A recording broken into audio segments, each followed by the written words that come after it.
Another term that needs to be defined, and that is concubine, because many people in the Old Testament had concubines. If this is interpreted according to modern traditions of marriage, then the concubines must be viewed as immoral relationships, maybe even sex slaves, because they aren't really, quote, wives, unquote. But remember that there is no word for wife in either the Old Testament Hebrew or the New Testament Koine Greek.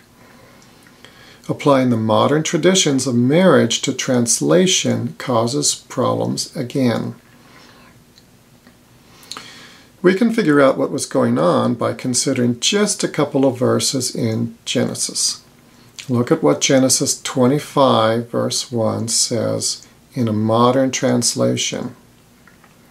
Now, Abraham took another wife, whose name was Keturah, NIV 78. But wait, hold on. 4 verses down in verse 5 and 6, it says, Abraham left everything he owned to Isaac, but while he was still living, he gave gifts to the sons of his concubines and sent them away from his son Isaac to the land of the east. NIV 78 again. Do you remember your first grade arithmetic? We've got a problem here. Abraham had a total of 3 women. Sarai, renamed Sarah, Hagar, who was Sarah's maid, and Keturah. Now, Sarah is indisputably what people would today call his wife. That leaves 2 other women.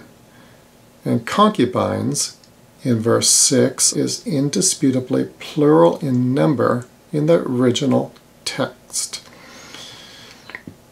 This is easy arithmetic. All 3 of them were his women, and Hagar and Keturah were concubines. Therefore, Genesis 25:1 should be translated with the actual word used in the original text, woman. Now, Abraham took another woman whose name was Keturah.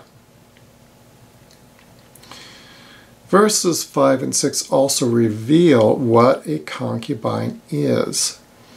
A concubine is still a man's woman, but is of a lower class status, such that there is no inheritance granted through her by her man. There is nothing more to it than that. The problem repeats itself in 1 Kings 11, 1-4. The popular English translations say that King Solomon had 700 wives and 300 concubines, and his wives led him astray. If we were to take this at face value, then none of the 300 concubines led him astray. Only the wives. Is that so? Do only wives lead you astray and not concubines? But again, the word is women, not wives. There's an additional word you will see in the Bible text, usually translated princesses or royal or of royal birth, describing what is translated wives.